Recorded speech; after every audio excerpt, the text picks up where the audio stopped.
seguimos escudriñando cada una de las porciones que conforman el último libro de la Torá, y así llegamos al estudio de Parashá Ekev, que comprende del capítulo 7 versículo 12 al capítulo 11 verso 25, del Sefer Devarim, el libro del Deuteronomio. Esta Parashá habla de las consecuencias que tendremos por obedecer a Dios. También hace algunas menciones de lo que pasa si no le obedecemos, pero se centra más en lo que sucede cuando sí guardamos los mandamientos y, curiosamente, la palabra que le da nombre a esta porción es el término hebreo, Ekev. Ekev tiene un valor numérico de 172.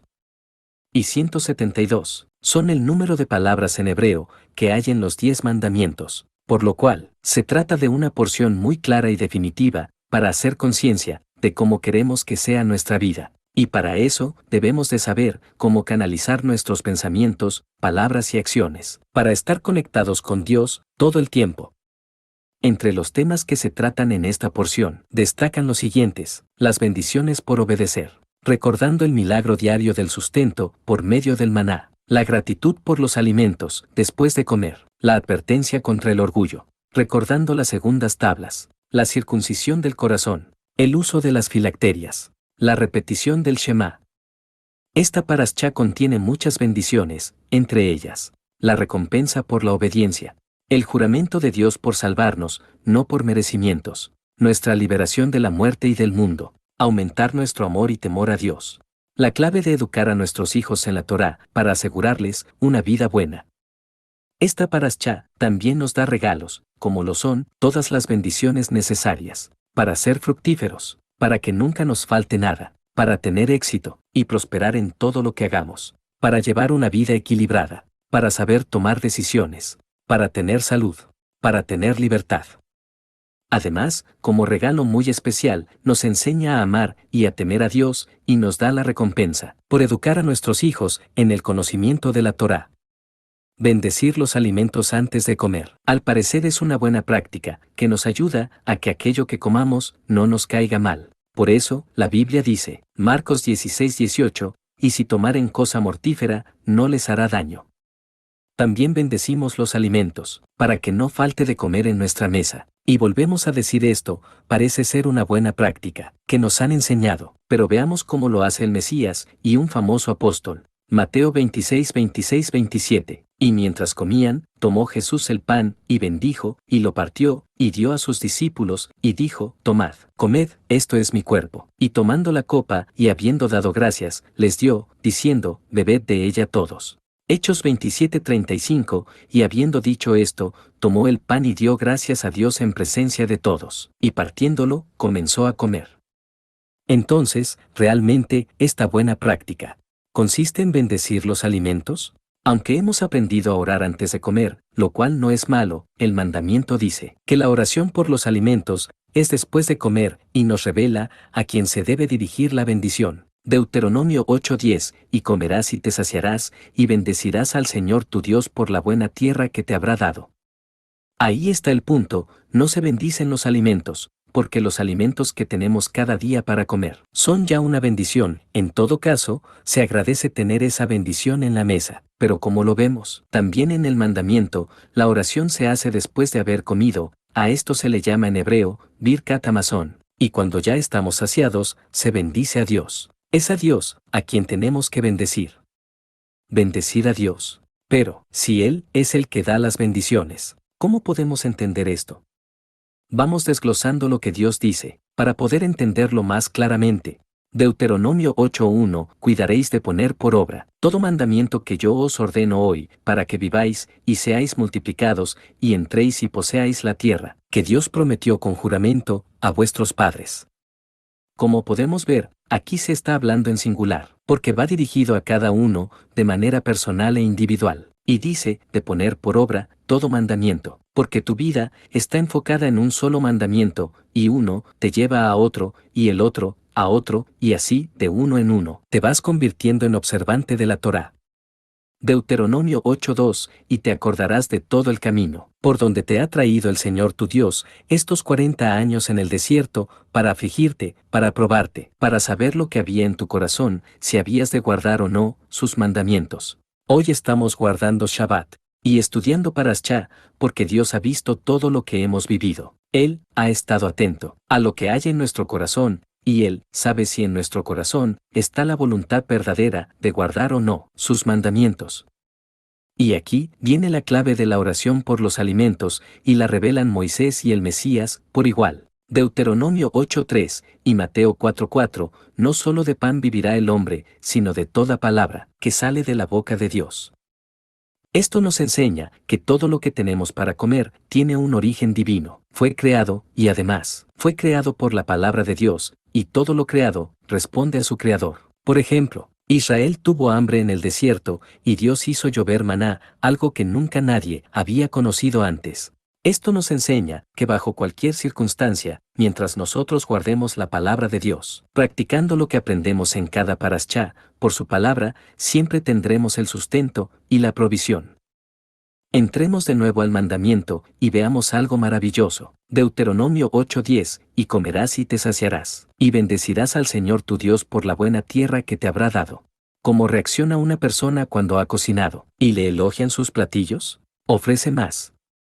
La oración del Birkat Hamazon es tan importante porque es la única oración en la que le das gracias a Dios por la creación. Y esta oración hace que Dios se sienta contento y satisfecho de que te haya gustado lo que Él ha creado y ofrece más. Por eso, por cada fruta que agradeces a Dios, Dios la multiplica, pues hace nacer en el mundo esa misma fruta multiplicada de acuerdo al número de sus semillas.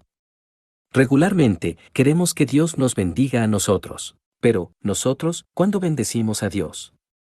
Veamos el efecto y significado que tiene bendecir a Dios, no solo por los alimentos. Bendecirlo en todo momento. Y la oración base que existe en la comunidad hebrea para bendecir a Dios es: bendito eres tú, Señor Dios nuestro, Rey de todo el universo, que nos santificas con tus mandamientos, y se agrega el motivo. En hebreo, esta oración dice así: Baruch, Ata, Adonai, Eloheinu, Bemelech, Haolam, Akedush, Lemitzvot. Vamos a desglosar las palabras en hebreo y su significado, para encontrar el motivo y el efecto que tiene bendecida Dios. Baruch significa bendición, y es la forma más grande de amor y gratitud que puede expresar una persona. Ata es indicativo de ser y estar ahora, se escribe con la primera y la última letra del alefato hebreo, más la letra Hei. Y esta palabra, en esta oración, nos enseña que todas las palabras no son suficientes para honrar, alabar, adorar y glorificar a Dios.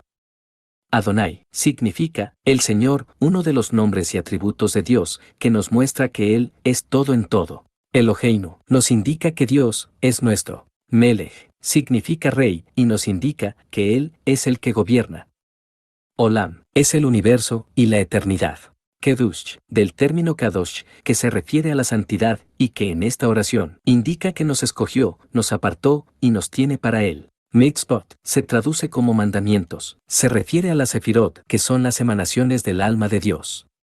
Por lo tanto, bendecir a Dios es la forma más grande de amor y de gratitud que una persona puede expresar con palabras a Dios, sabiendo que aún ni todas las palabras son suficientes para adorarle, pues Él es el Señor de todo y en todo, pero además es nuestro. Es el Rey que gobierna el universo y la eternidad, y nos escogió, personal e individualmente, para apartarnos y tenernos con Él, por medio de sus mandamientos, que son las emanaciones de su alma.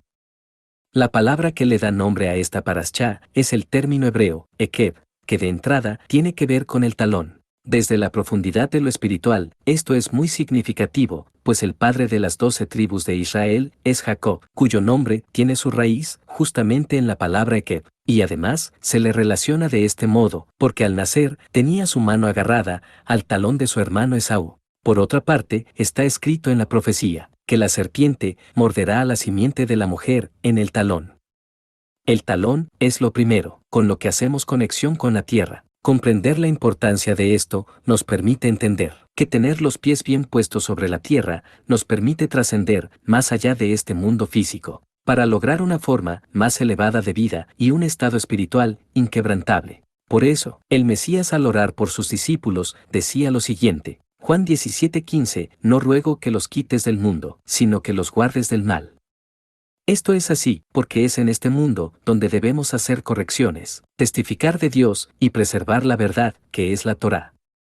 Ekeb es la palabra H6118 del diccionario Strong. Es un término que da pie a una explicación, por eso se traduce como ¿por qué? O como consecuencia de algo. Por eso, la Parashá comienza diciendo, Deuteronomio 7:12, y por haber oído estos decretos, y haberlos guardado y puesto por obra, el Señor tu Dios, guardará contigo el pacto y la misericordia que juró a tus padres. Esto significa entonces que el propósito de nuestra existencia en este mundo es tener plena conciencia de todas las cosas para poder explicarlas, y es así como se da testimonio de Dios. Desde la creación misma, Génesis 1:27-28, y creó Dios al hombre a su imagen. A imagen de Dios lo creó, varón y hembra los creó, y los bendijo Dios, y les dijo, fructificad y multiplicaos, llenad la tierra, y sojuzgadla, y señoread en los peces del mar, en las aves de los cielos, y en todas las bestias que se mueven sobre la tierra. Aquí aparece el término, sojuzgar, que, en el original hebreo, es kabash, que es la palabra H3533 del diccionario Strong, y que literalmente significa, someter, sujetar, conquistar, por lo cual podemos definir que el mandamiento de sojuzgar quiere decir que hagamos que nuestro criterio, basado en el conocimiento de Dios, debe de predominar siempre. Por eso, el Mesías les dice a sus discípulos lo siguiente, Hechos 1:8, pero recibiréis poder, cuando haya venido sobre vosotros el Espíritu Santo, y me seréis testigos en Jerusalén, en toda Judea, en Samaria, y hasta lo último de la tierra. ¿Y cuál es ese poder que reciben los discípulos del Mesías? Romanos 1:16, porque no me avergüenzo del Evangelio, porque es poder de Dios para salvación a todo aquel que cree, al judío primeramente, y también al griego. Pero el Evangelio no se trata únicamente de ir a dar a conocer que Dios existe y que es bueno, o decir que Dios es amor y que Cristo te ama. Eso no es el Evangelio. La palabra Evangelio viene del término hebreo, Besorá, que es la palabra H1309 del diccionario Strong y que significa nuevas, noticias, recompensa por. La buena noticia y la recompensa tienen que ver con imponer en este mundo físico y material el criterio de Dios, establecido en la Torá, pero no se hace por la fuerza, se hace por medio de la virtud del Espíritu Santo, manifestado en dones. Gálatas 5:22-25, mas el fruto del Espíritu es amor, gozo, paz, paciencia, benignidad, bondad, fe, mansedumbre, templanza, contra tales cosas no hay ley. Pero los que son de Cristo han crucificado la carne con sus pasiones y deseos. Si vivimos por el Espíritu, andemos también por el Espíritu. La obra del Espíritu Santo es llevarnos a la verdad. Juan 16:13. Pero cuando venga el Espíritu de verdad, Él os guiará a toda la verdad, porque no hablará por su propia cuenta, sino que hablará todo lo que oyere, y os hará saber las cosas que habrán de venir. Pero, ¿cuál es la verdad? El rey David y el hijo de David nos revelan cuál es la verdad. Salmo 119:160, la suma de tu palabra es verdad. Juan 17:17, santifícalos en tu verdad, tu palabra es verdad. Entonces, para el ungido de Dios, la verdad es la Torá, y la Torá es la que nos revela el criterio de Dios. Y cuando imponemos el criterio de Dios, estamos estableciendo el reino de Dios en la tierra. Pero cuando respetamos los dogmas y las doctrinas de las religiones establecidas por los criterios humanos, que no tienen Torá, es cuando la serpiente está mordiendo el talón. En hebreo, las primeras tres palabras con las que comienza esta parashá son Behaya, Ekeb, Tiskmeon. En la traducción textual diría, y será al final, cuando escucharás. La palabra Behaya tiene que ver con la alegría. La palabra Ekeb tiene que ver con la humildad.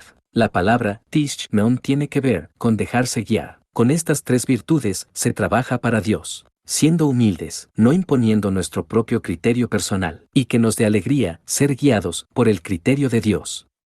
Este trabajo de ser humildes y dejarnos guiar con alegría por Dios es una labor que se hace en dos etapas. La primera etapa consiste en elevar nuestra conciencia por medio del entendimiento que viene de aprender Torá, lo que nos permite comprender los secretos de la vida y del mundo. La segunda etapa consiste en generar el despertar de nuestra necesidad por aplicar el conocimiento de la Torá al mundo por medio de nuestra vida. Esto es saber vivir bien. Por eso, la parashá, lo primero que dice es, Deuteronomio 7:12, y por haber oído estos decretos, y haberlos guardado y puesto por obra, el Señor tu Dios guardará contigo el pacto y la misericordia que juró a tus padres. Esto significa que en estos decretos están todas las herramientas que necesitamos para vivir bien. Un viejo dicho popular dice, haz lo que puedas, con lo que tienes y donde estés. Espiritualmente, esto lo podríamos entender de la siguiente manera. Somos como somos, porque tenemos lo que necesitamos para hacer lo que debemos. En la Biblia, el Mesías nos dice lo siguiente, Juan 14:14 al 16, si algo pidiereis en mi nombre, yo lo haré. Si me amáis, guardad mis mandamientos. Y yo rogaré al Padre, y os dará otro consolador, para que esté con vosotros para siempre.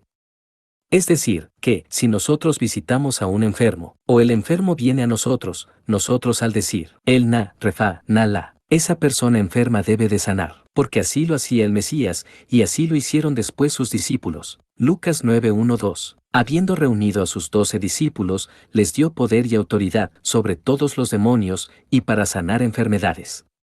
Los decretos que se mencionan al comienzo de esta porción son las herramientas que tienen el poder, por medio de las cuales podemos lograr la unificación del mundo físico con el mundo espiritual. Por eso, el Mesías al comenzar su ministerio, lo primero que dice es, Mateo 4:17, desde entonces comenzó Jesús a predicar y a decir, arrepentíos, porque el reino de los cielos se ha acercado. Esta unificación entre el mundo físico y el mundo espiritual trae paz y quita el dolor, el sufrimiento y la muerte. Esa es la misericordia que juró Dios a los patriarcas y al pueblo. Todo lo que Dios establece en la Torá nos ayuda a eliminar los aspectos negativos que tenemos. Pero esto es algo que nosotros mismos tenemos que hacer, nadie más lo puede hacer por nosotros. Muchas veces le pedimos a Dios que nos quite todo lo negativo que hay en nosotros, y Dios nos da su Torá para que podamos hacerlo. Esa es nuestra misión espiritual para nosotros mismos en esta vida. Pero se nos presenta un grave problema. Cada uno rechazamos nuestro proceso de corrección y queremos que venga un líder y nos dé un manual de instrucciones, o que Dios nos hable directamente y nos diga qué hacer, cuando Él ya nos dejó esa instrucción por escrito, hace milenios. Muchas veces, las circunstancias nos oprimen y en otras ocasiones, nos aferramos a nuestra propia forma de ser. Somos inflexibles para hacer las cosas como Dios manda. Esto nos lleva al fracaso y nos sentimos víctimas. Pero en el primer precepto de nuestra fe, Dios establece lo siguiente: yo soy el Señor tu Dios, que te saqué de la esclavitud. Esto significa que desde el primer instante en que conocemos a Dios, recibimos la capacidad de no ser una víctima, y con los decretos de la Torá, tenemos los recursos para enmendar los aspectos negativos de nuestra vida, y crear una conexión entre el mundo físico y el mundo espiritual. Con los decretos referidos al inicio de esta porción, tenemos la libertad para estar en pacto con Dios, porque ya no somos esclavos. Así lo dice Dios en su palabra. Y en su palabra está su presencia,